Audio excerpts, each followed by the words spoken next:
Esta é a 8ª aula a respeito de análise de circuitos elétricos. Nessa aula, nós vamos abordar o teorema de Norton. É importante ressaltar que, embora a gente utilize, para efeito de simplificação, apenas fontes de tensão contínua e circuitos puramente resistivos, tudo que vai ser mencionado nessa aula, vale para qualquer circuito linear, ou seja, circuitos em que temos resistores, indutores ou capacitores, e vale para situações em que nós temos fontes de corrente ou tensão alternada. Para uma boa compreensão desta aula, é interessante que as 8 partes anteriores já tenham sido assistidas, porque eventualmente nós vamos fazer uso de alguns conceitos anteriormente mencionados nessa nossa aula. Muito bem, na aula anterior, quando a gente tratou do teorema de Thevenin, nós dissemos que muitas vezes, ao invés da gente trabalhar com um circuito completo, a gente pode trabalhar com um equivalente, desse nosso circuito, tá? E assumir que esse circuito está conectado com algum componente de interesse que nós vamos associar à denominação de carga. Então, como o nosso interesse é estudar a potência entregue para essa carga, que eventualmente vai poder ser substituída, nós tomamos um circuito equivalente do nosso circuito original, de forma a facilitar o nosso estudo. O teorema de Norton nos diz que a gente pode substituir qualquer circuito linear de 2 terminais por um equivalente em que nós temos uma fonte de corrente e um resistor em paralelo com essa fonte de corrente. Muito bem. A corrente gerada por essa fonte de corrente é a corrente de curto-circuito através dos terminais A e B curto-circuitados, ou seja, a corrente através do ramo curto-circuitado, gerado entre os terminais aos quais a carga estava conectada. Nós retiramos a carga, conectamos os terminais A e B e verificamos qual é a corrente entre A e B nesse circuito, nesse ramo curto-circuitado. A resistência de Norton é a resistência que nós enxergamos a partir dos terminais A e B, uma vez desconectada a carga. A título de ilustração, vamos utilizar esse circuito apresentado nesse slide. Muito bem, a nossa carga é o resistor de 2 ohms. Conforme nós falamos, a corrente de Norton, vai ser obtida quando a gente desconectar essa carga, no caso esse resistor de 2 ohms, e curto-circuitarmos os pontos aos quais esse resistor estava conectada. Essa figura mais abaixo à esquerda representa essa operação. Desconectamos o resistor, e nos terminais aos quais ele estava conectado, nós efetuamos um curto-circuito. A corrente que percorrer esse ramo curto-circuitado é a corrente que nós vamos ter que associar à fonte no equivalente de Norton. A resistência de Norton, vai ser resistência enxergada através dos terminais aos quais a nossa carga estava conectada, depois que nós retirarmos do nosso circuito todas as fontes independentes. Então, nesse caso, nós temos uma fonte de 8 amperes. Ao desconectá-las, nós vamos ter um terminal aberto. Temos uma fonte de tensão que, uma vez desconectada, vai ser substituída por um curto-circuito. Tá? Conforme a gente pode ver, a forma de obtenção da resistência de Norton é exatamente igual à forma de obtenção da resistência de Thevenin. E isso vem de encontro com o que a gente já falou numa outra aula anterior a respeito de transformações de fontes. Tá? O circuito equivalente de Thevenin é exatamente, né, a transformação do circuito de Norton para um sistema em que nós temos uma fonte de tensão e um resistor em série. Então, a resistência de Thevenin e a resistência de Norton sempre vão ter o mesmo valor. Então, né, conforme nós dissemos, a resistência, né, de Norton, que está em paralela com a fonte de corrente, é a mesma resistência de Thevenin, que é aquela que fica em série com a fonte de Thevenin no equivalente de Thevenin de um circuito linear. E isso é exatamente o que a gente mencionou com relação à transformação de fontes. Muito bem, da mesma forma que nós efetuamos quando da análise do teorema de Thevenin, aqui nós podemos realizar o cálculo do equivalente de Norton de duas formas. A primeira forma é quando a gente só tem fontes independentes no nosso circuito. A segunda forma é quando a gente tiver, né, a presença de fontes dependentes no circuito. Muito bem, vamos analisar a primeira das duas opções, o caso em que nós não temos fontes dependentes, ou seja, o nosso circuito somente possui fontes independentes. Então, para a gente obter o nosso equivalente de Norton do nosso circuito linear, né, nós vamos desconectar a carga e curto-circuitar os terminais aos quais a carga estava conectada. A corrente que percorrer esse curto-circuito vai ser a corrente da fonte de Norton. Uma vez desconectada a carga, a resistência enxergada pelos terminais A e B desconectados é a resistência de Norton. Mais uma vez, nós vamos frisar que a resistência de Norton é obtida exatamente da mesma forma que a resistência de Thevenin.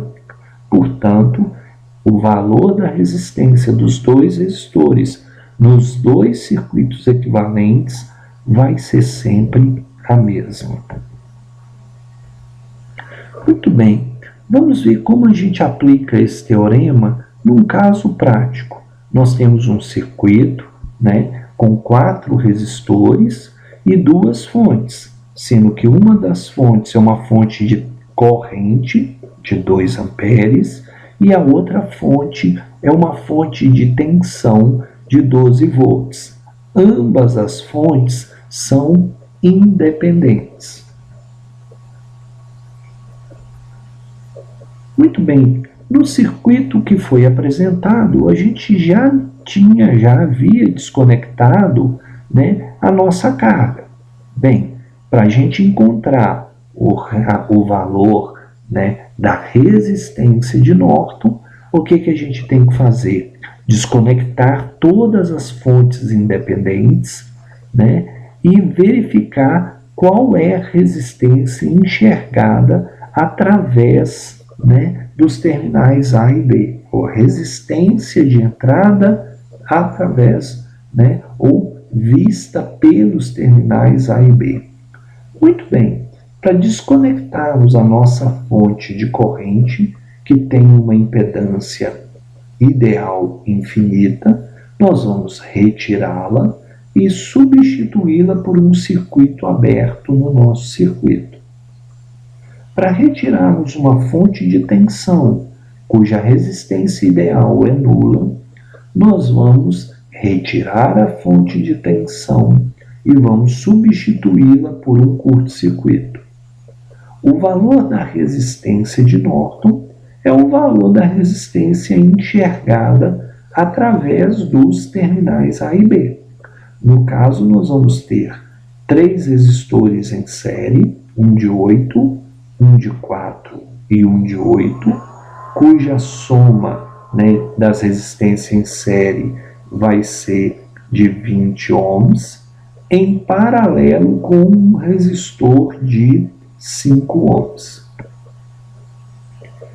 Portanto, a resistência de Norton vai ser obtida pelo paralelo entre um resistor de 5 ohms e a soma das resistências dos outros 3 resistores.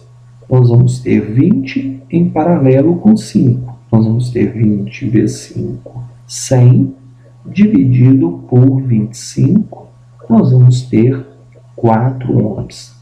Ou seja, efetuamos o simples cálculo de resistências associadas em série e paralelo.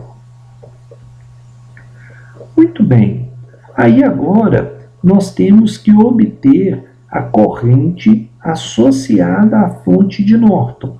Para isso, o que a gente tem que fazer?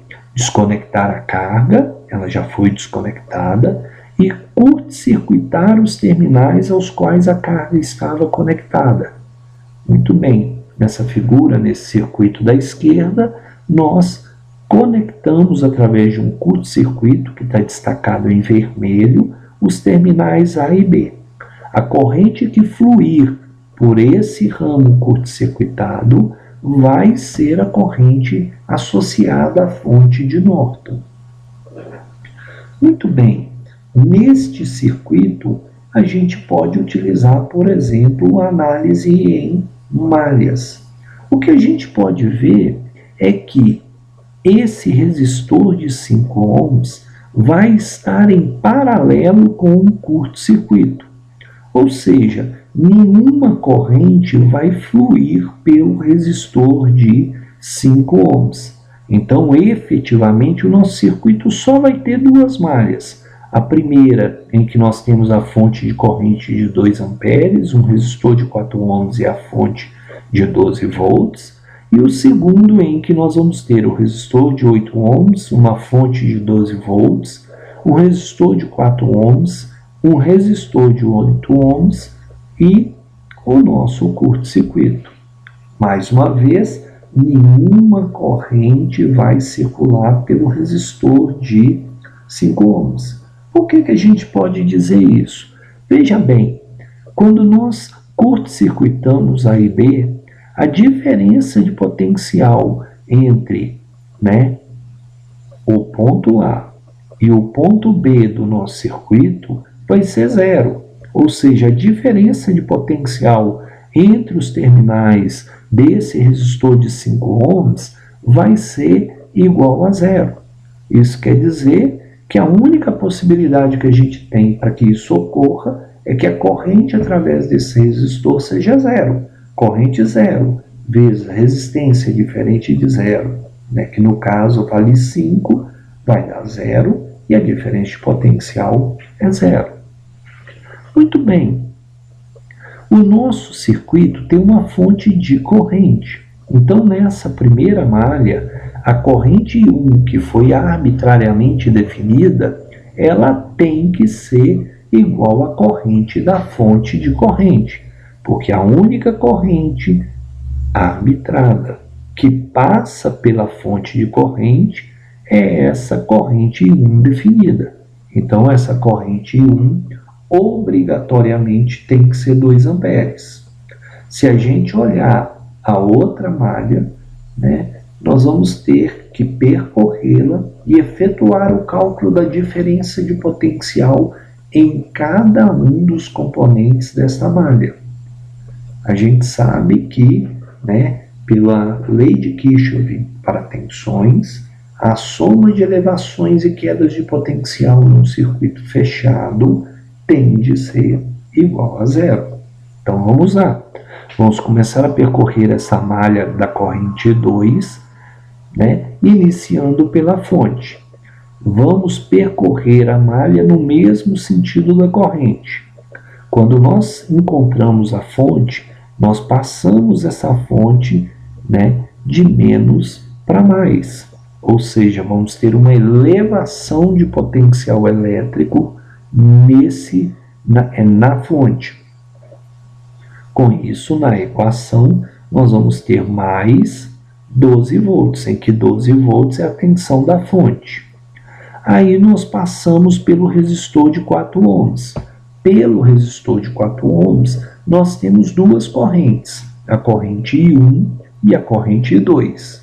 Devido à corrente I1, né, como estamos percorrendo no sentido de I2 e a corrente do ramo 1 tem o sentido oposto ao nosso percurso, devido à corrente I1 no resistor de 4 ohms, nós vamos ter uma elevação de potencial que vai ser igual a 4 vezes o valor da resistência, que é 4, vezes a corrente 1, né, que nós já sabemos de antemão que vale 2 amperes.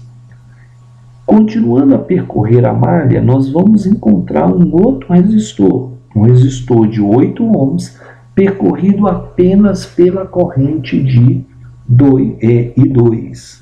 Então, como nós estamos passando pelo resistor no mesmo sentido da corrente, devido a I2, nesse resistor de 8 ohms, nós vamos ter uma queda de potencial que vai ser igual a 8, que é o valor da resistência, vezes a corrente 2. Continuamos a percorrer a malha, não passamos pelo resistor de 5 ohms, porque pelo resistor de 5 ohms a corrente, conforme já mencionado, vai ser zero. Vamos passar pelo ramo que conecta o terminal A e o B, continuamos a circular e encontramos um outro resistor de 8 ohms. Como estamos percorrendo a malha no mesmo sentido da corrente, nesse resistor de 8 ohms, na parte de baixo do circuito, nós vamos ter uma queda de potencial elétrico, dado por menos 8 vezes I2. Muito bem, o que foi feito aqui foi simplesmente, né, efetuar a soma das correntes I2, que vai dar menos 22, a corrente 1 é mais 4 e 1, nós vamos ter aqui uma segunda equação. Se nós substituirmos a equação 1 na segunda equação, nós vamos conseguir encontrar a corrente 2, que no caso é 1 ampere. Se a corrente 2 é 1 ampere, então a corrente que flui nos terminais A e B, que é essa própria corrente 2, né, nós vamos ter que a corrente de Norton é 1 ampere. Ou seja, a única corrente que passa pelo ramo curto-circuitado é a corrente 2. Então, a corrente 2 é a corrente de Norton. Como I2 é 1 ampere, a corrente de Norton é 1 ampere. Esta é a corrente que vai necessitar ser gerada na fonte no circuito equivalente de Norton. Com isso, nós temos todos os parâmetros para definir o nosso equivalente de Norton. O valor da fonte de corrente é 1 ampere, o resistor colocado em paralelo com a fonte de corrente vai ser de 4 ohms, conforme nós calculamos anteriormente. Ou seja, pelo teorema de Norton, podemos trocar o circuito da esquerda pelo equivalente da direita.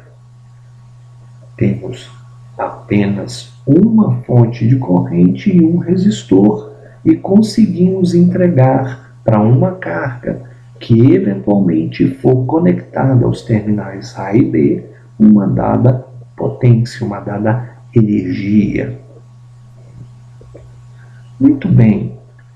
Agora nós vamos analisar o caso em que nós temos um circuito que possui fontes dependentes.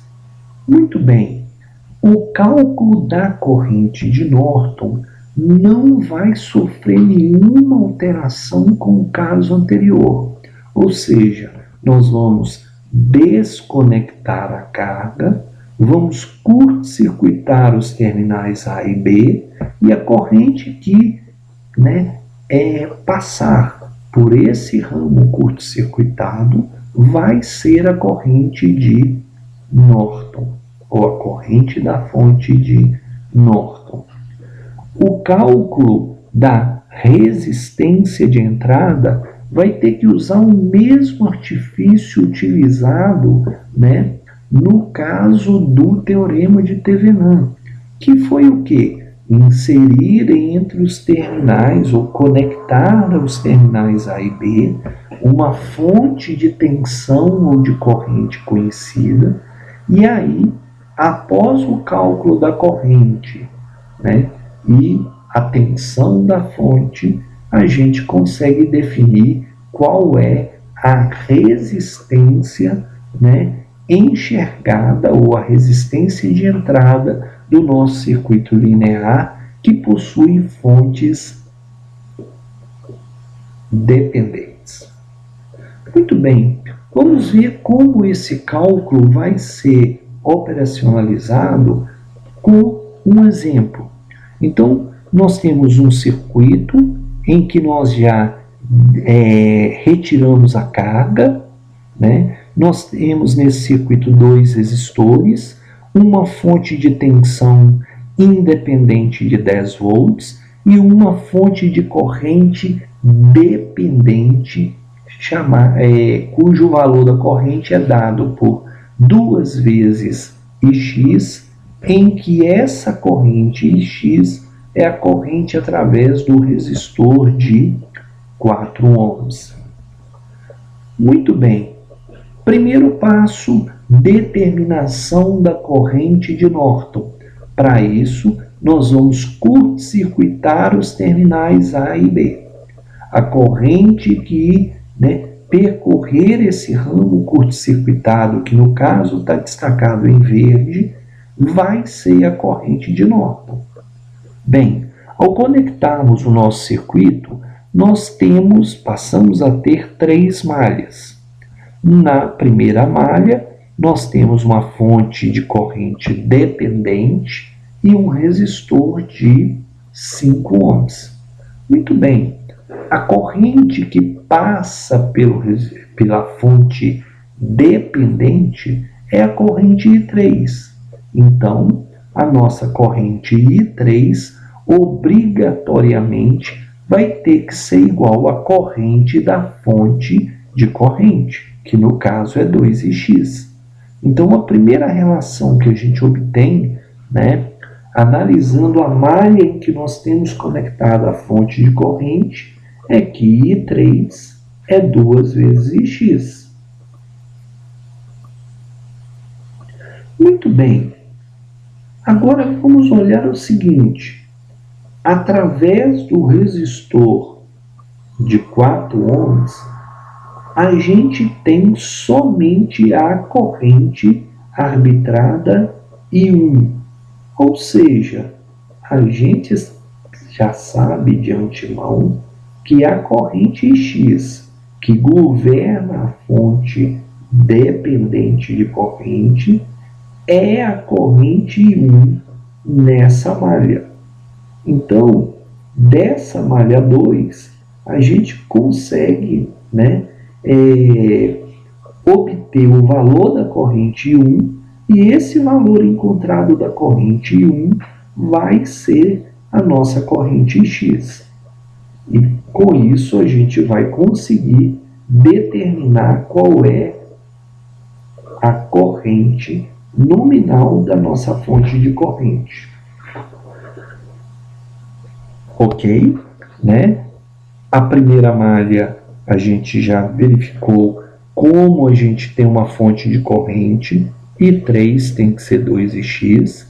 A segunda malha, nós vamos percorrer ela no mesmo sentido da corrente, ou seja, nós vamos passar pela fonte de negativo para positivo, ou seja, vamos ter uma elevação de potencial de 10 volts. Depois nós vamos passar pelo resistor de 4 ohms. Como nós estamos atravessando o resistor de 4 ohms no mesmo sentido da corrente, então nós vamos ter uma queda de potencial que vai ser igual à resistência do resistor, que é 4, vezes a corrente que percorre esse resistor, e que no caso é I1. Com isso a gente consegue obter que a corrente I1 é 5 sobre 2 amperes, ou 2,5 amperes. Uma vez que a gente tenha definido a corrente I1, a gente sabe que a corrente I3 é 2 vezes I1. Como I1 é 5 sobre 2 amperes, a gente vai conseguir definir a corrente I3.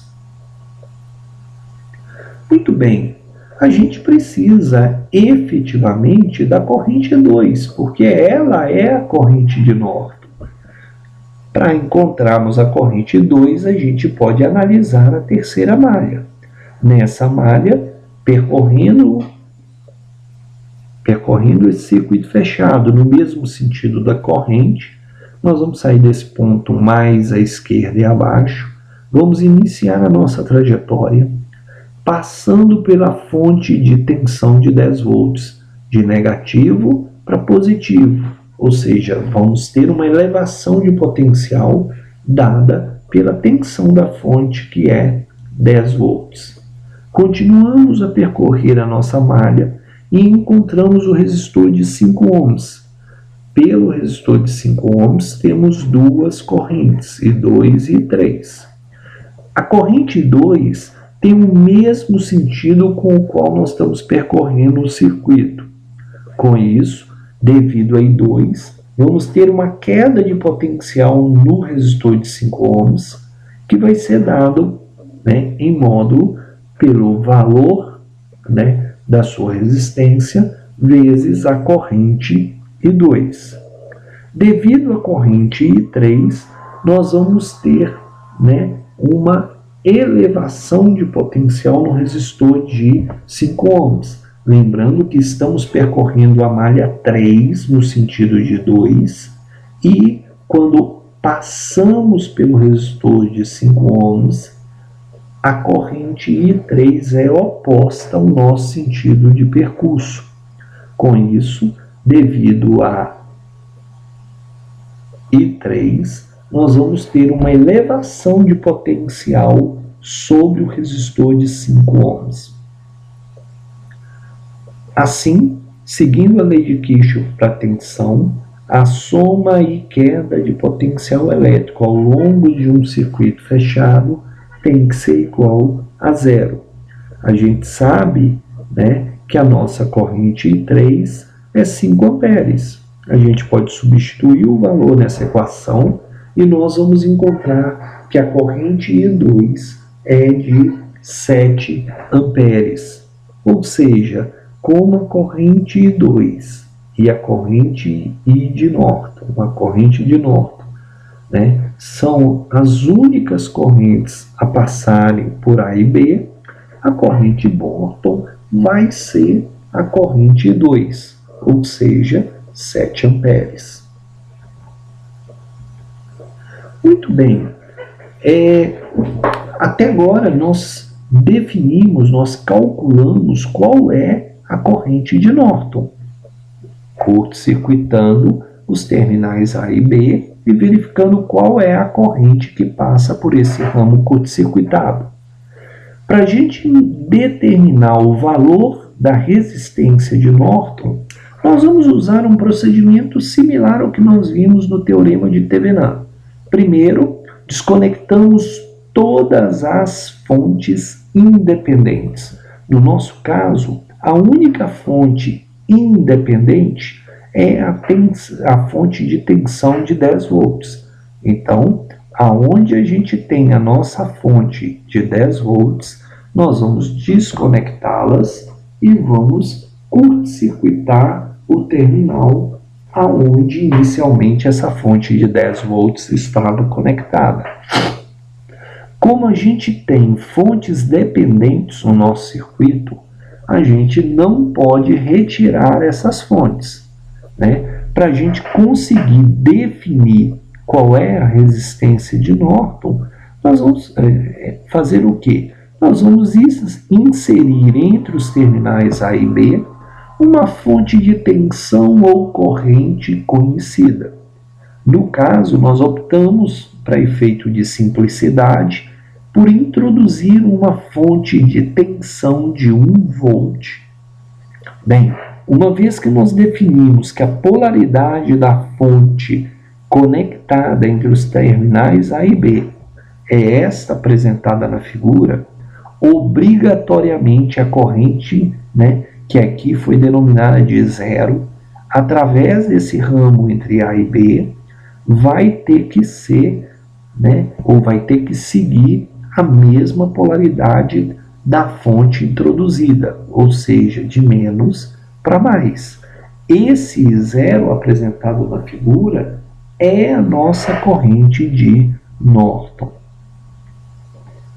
Bem, então, né, inserimos o nosso curto-circuito, né, inserimos uma fonte conhecida, desconectamos a fonte de tensão, o nosso circuito vai ficar conforme apresentado, né, um circuito de 3 malhas em tese. Por que em tese? Se a gente reparar, essa malha 2, os terminais do resistor de 4 ohms foram curto-circuitados, ou seja, obrigatoriamente vão estar no mesmo nível de potencial elétrico. Com isso, né, a diferença de potencial entre os terminais do resistor de 4 ohms vai ter que ser zero.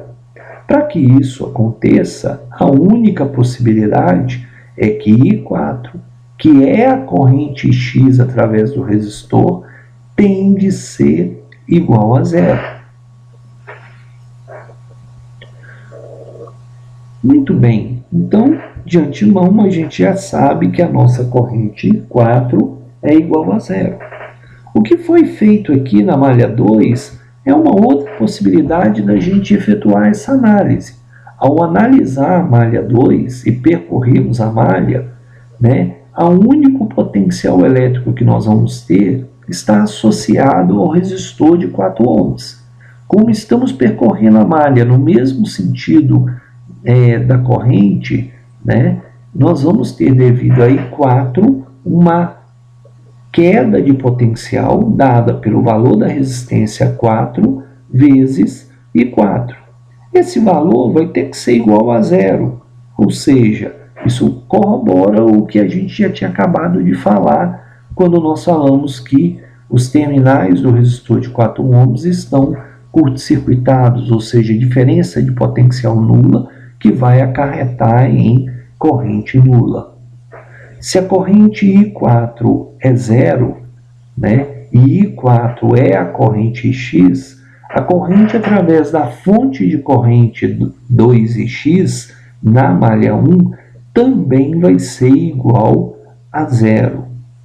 Portanto, a única malha que a gente vai ter no nosso circuito e que efetivamente está sendo percorrida por corrente elétrica é a malha 3. Nessa malha, nós vamos ter o quê? Ao percorrer a malha no mesmo sentido da corrente, nós vamos ter uma elevação de potencial ao passar pela fonte de tensão V0 introduzida, cuja diferença de potencial é 1 volt, e nós vamos ter uma queda de potencial sobre o resistor de 5 ohms. Só que a gente tem que lembrar que como o I5 é zero, a gente vai ter uma variação de potencial elétrico nesse resistor somente devido à corrente I6.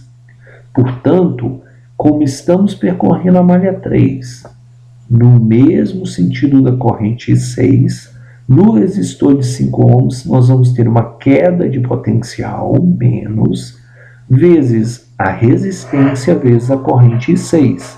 Com isso a gente consegue obter o valor de I6. A corrente que passa pela fonte introduzida é igual a I6, que é 1 sobre 5 amperes. Muito bem, então o que nós temos? Entre A e B, a diferença de potencial é a diferença de potencial V0, né, que é a diferença de potencial da fonte introduzida, que vale 1 volt. A corrente I0 que percorre esse ramo entre A e B é a corrente I6, que vale 1 sobre 5 amperes. Ora, se I0 é igual a I6, a resistência de Norton vai ser o quê? V0 sobre I0, lei de Ohm. Muito bem. V0 é 1 volt. É a tensão introduzida, a tensão da fonte de tensão introduzida no circuito, e zero nós acabamos de calcular, que é 1 sobre 5. Com isso, a resistência de Norton vai ser igual a 5 ohms. Muito bem, com isso, aplicando o teorema de Norton, nós podemos trocar o nosso circuito original por um equivalente em que nós temos uma fonte de corrente de 7 amperes, conforme calculado anteriormente, corrente de Norton igual a 7 amperes, e uma resistência de Norton igual a 5 ohms. Com isso, nós encerramos essa aula. Qualquer dúvida, sugestão, por favor, entre em contato, que o nosso intuito é sempre melhorar o conteúdo dessa aula. Obrigado.